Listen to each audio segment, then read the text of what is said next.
Boa tarde, pessoal. Bom, conforme a gente combinou em aula, né, eu comentei em aula, eu iria fazer um vídeo para vocês com a correção do simulado, para quem se interessasse, para poder estar olhando as questões e poder tirar as dúvidas de vocês. Então, eu vou compartilhar a minha tela com vocês, para que a gente possa estar, então, fazendo essa correção, né, da P7, que foi o último simulado aí do ano de vocês. Então, o simulado de história, ele começa com a questão número 11, né? E a primeira questão, como eu já tinha mencionado, está relacionada ao último módulo da apostila 3, né, do caderno 3. Então, todo o conteúdo que caiu no simulado, vocês chegaram a ver. Então, assim, o último módulo era justamente sobre o primeiro reinado, né, brasileiro, o período então em que o Dom Pedro I estava no poder, e tratou sobre isso, sobre algumas questões, né, da Constituição e da Confederação do Equador, né? Então a gente vai ver um pouquinho sobre essas questões. Essa primeira questão, ela traz para a gente um trecho da Constituição de 1824, que a gente viu que foi a primeira Constituição do Brasil e que foi uma Constituição outorgada, ou seja, imposta, né, por um caráter autoritário, né, já que o imperador ele dissolveu a Assembleia Constituinte, a princípio aquele projeto da Constituição da Mandioca, e aí ele acabou então colocando essa Constituição, nomeando pessoas da sua confiança e sendo então realizada por meio da sua supervisão. Então tem alguns artigos, né, dessa Constituição. Primeiro fala, podem ser eleitores e votar na eleição dos deputados, senadores e membros do Conselho de Província, todos os que podem votar na Assembleia Paroquial, excetuam-se, ou seja, quem não pode votar? Os que não tiverem renda líquida anual de R$200 mil por bens de raiz, indústria, comércio ou emprego, os libertos. E aí, artigo 95, todos os que podem ser eleitores aptos para serem nomeados deputados, excetuam-se os que não tiverem R$400 mil de renda líquida, os estrangeiros naturalizados, os que não professarem a religião do Estado. Então, quer dizer, nesses artigos da Constituição, está falando muito claramente sobre a questão da participação política. Está mostrando para a gente, né, como a gente viu, que a Constituição de 1824 determinava que o voto seria censitário, ou seja, por renda.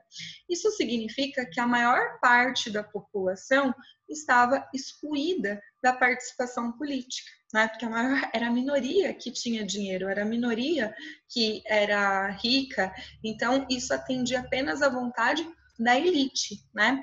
Então, a gente percebe também que tinha questão religiosa, né? Quem fosse a religião do Estado era católica. Então, só quem professasse o catolicismo é que podia participar e quem fosse estrangeiro naturalizado. Quem não fosse naturalizado também não podia participar. Então, esses artigos da Constituição apresentam aí, né, características da organização política brasileira no período imperial, na medida em que a fala tira poderes da elite nacional ao condicionar o voto à renda, à liberdade e à prática da religião do Estado. Não, né? Pelo contrário, ela atende aí aos desejos da elite, ela confere poderes à elite na medida em que a elite que sai privilegiada nessa história, né? Ela acaba podendo participar porque era ela quem tinha dinheiro.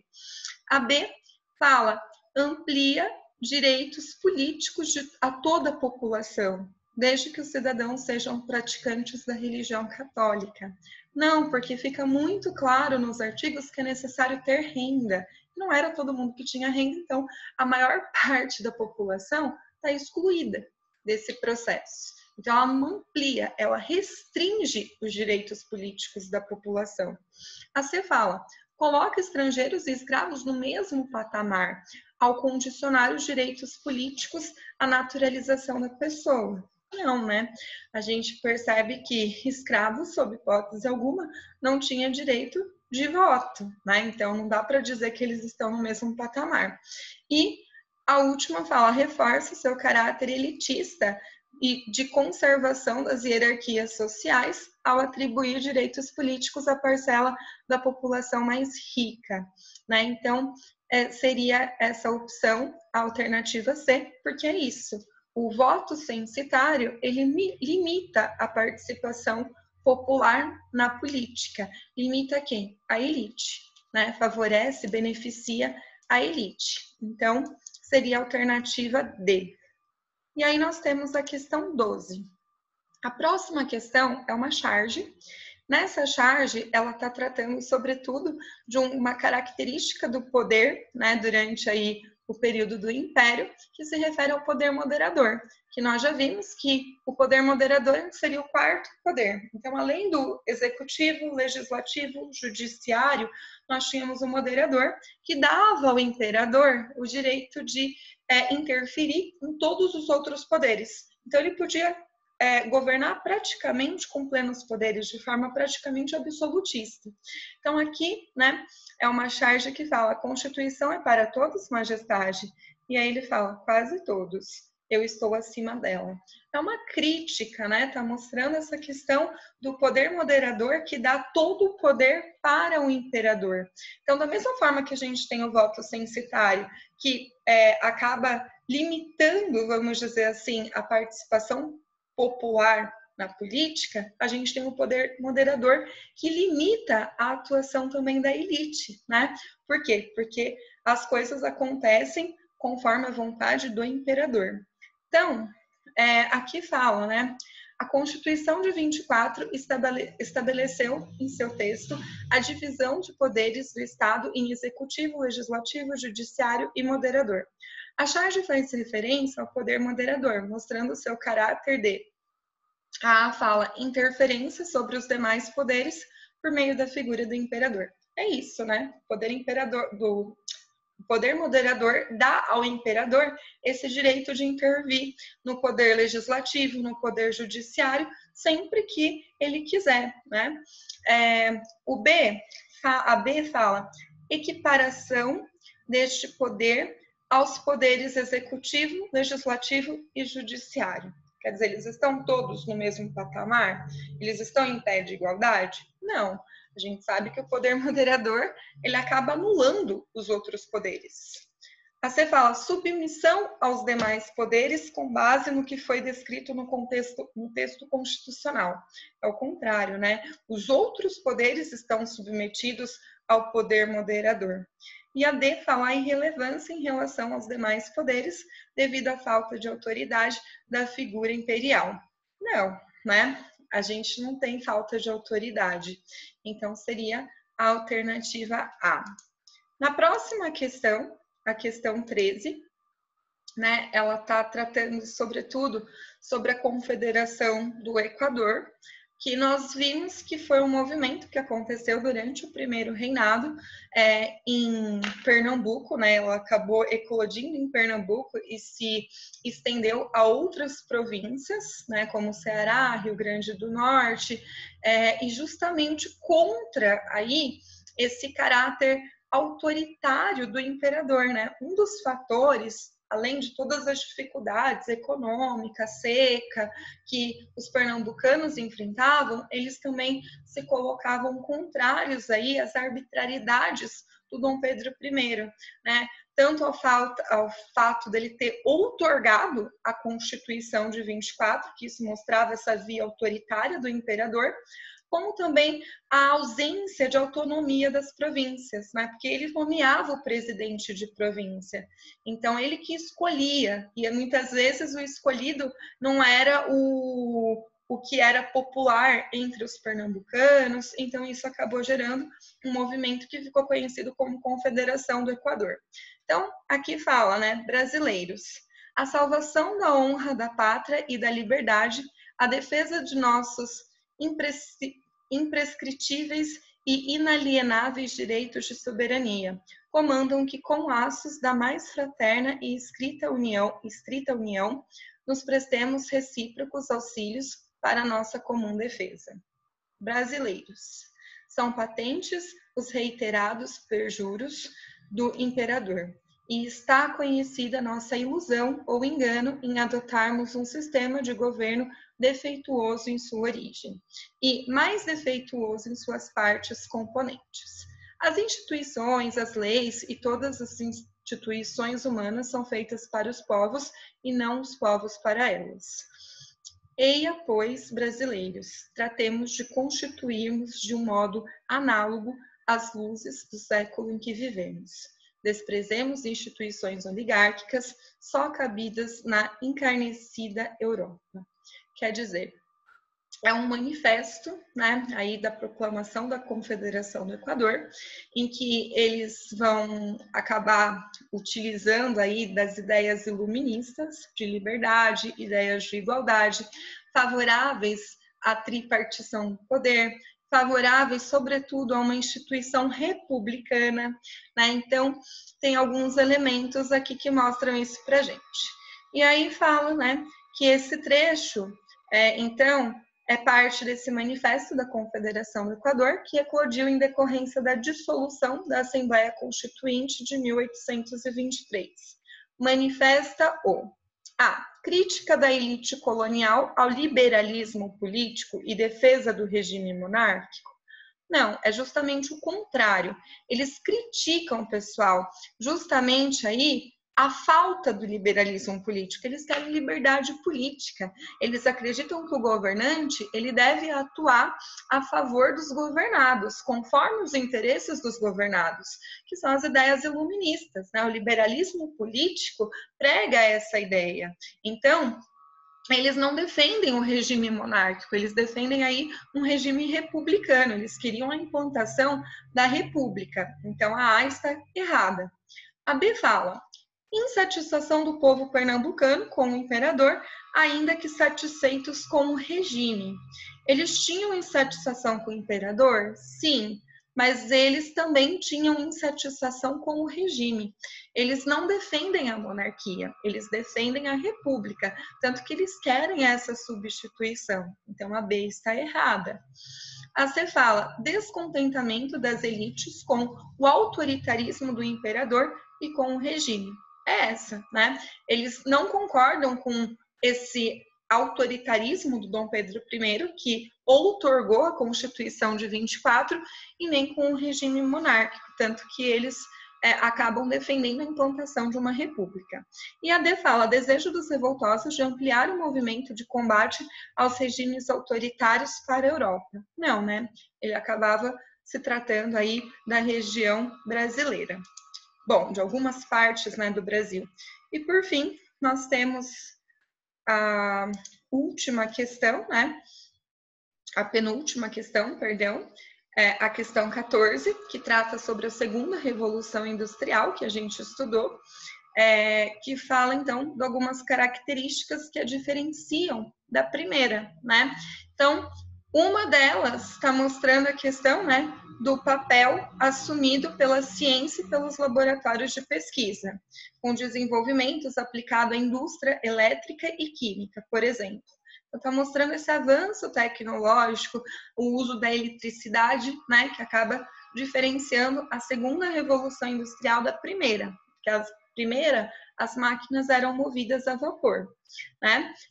E surgiu também uma produção em massa de bens padronizados e a organização ou administração científica do trabalho, além de processos automatizados. Então, está mostrando essa questão da tecnologia e mostra também dessa produção em massa. Passou-se a produzir muito mais em menos tempo e a gente tem, então, uma reorganização, vamos dizer assim, do trabalho, né, que era bem dividido, como a gente já viu. Concomitantemente, criou-se um mercado de massas, com ganhos de produtividade. Por fim, houve um grande aumento de escala das empresas via processos de concentração e centralização de capital. Então, a gente viu que essa segunda fase, como se produzia muito em menos tempo, exigia o mercado consumidor. Então, isso mostra para a gente que a segunda revolução industrial, ela contribui para estimular o consumo, né? Eles precisam de mercado consumidor, então eles precisam ter quem compre esses produtos. Da mesma forma também que a gente percebe o quê? Que existe um poder aí, no caso, não só essa questão do consumismo, mas também a gente tem a questão da consolidação do capitalismo industrial e do capitalismo financeiro. Né? Por quê? Porque a gente viu que houve essa tendência à concentração de riquezas, à concentração econômica, né? Das empresas quererem monopolizar, dominar o mercado. Então, a ampliação da Revolução Industrial, conforme mostrado no texto, apresenta como característica força da economia capitalista, que se valeu mais da produção das indústrias do que da pesquisa científica, por esta ser teórica. A nenhum momento fala disso, né? Fala pelo contrário, está valorizando o papel da ciência, né? E dos laboratórios de pesquisa. Então, a gente não pode descartar isso. Além disso, a gente tem a B fala, a diminuição da produção decorrente da perda de empregos para as máquinas, ainda que houvesse ampliação do capital industrial. Não, né? A gente tem, de fato, desemprego, mas a gente tem o aumento da produção a partir do momento que a gente tem uma produção muito maior por meio de máquinas, né? Então, a gente percebe justamente isso, né? Que, de fato, tem esse aumento da produção. Embora tenha o desemprego, a gente tem uma produção ainda maior, né? Mais padronizada, em massa, em larga escala. E aí a gente tem o ganho da produtividade e a diminuição do mercado consumidor. Não, né? Se a gente tem um aumento da produção, a gente também precisa aumentar o consumo, né? Porque não adianta produzir e não ter quem compre. Então, nesse sentido, a gente tem um aumento do mercado consumidor. Então, a C está errada. E, por fim, a última que fala a ampliação da produção e do consumo por meio do aumento da tecnologia e da racionalização do trabalho e a mudança do perfil das empresas mediante concentração de capital.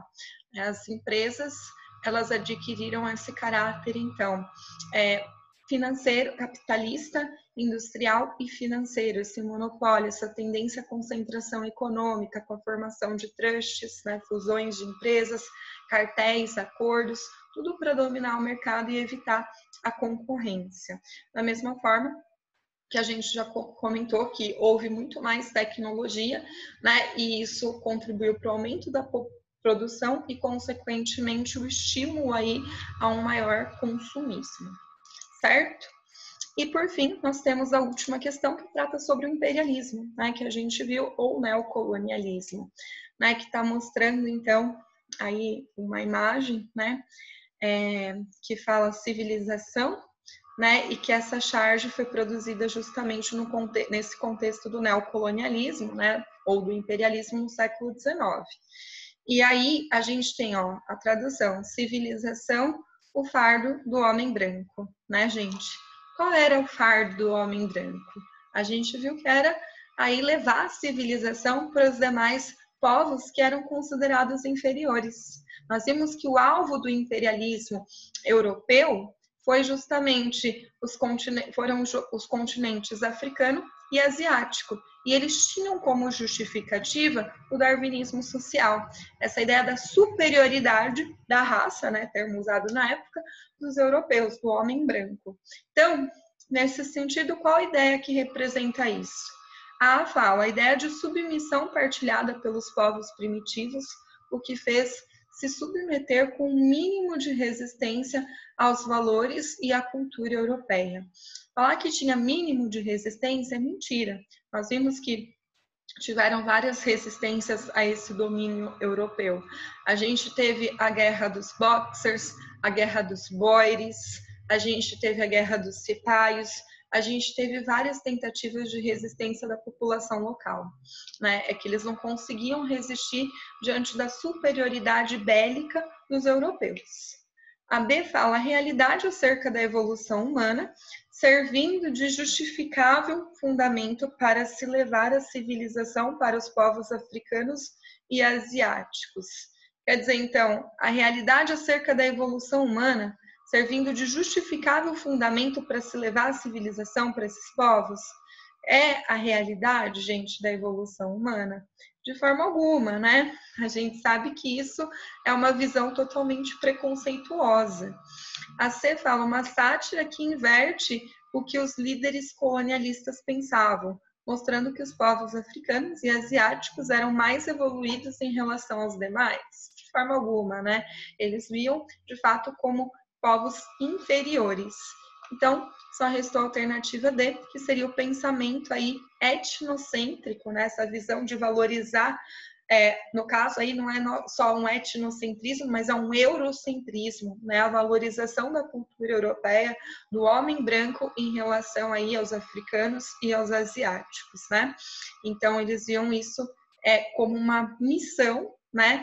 De civilizar esses povos considerados inferiores. Claro que isso era pretexto, como a gente já viu, para que eles pudessem fazer valer os seus interesses econômicos na região. Então, pessoal, é isso. Qualquer dúvida a gente discute na próxima aula. Um bom final de semana para vocês e até terça.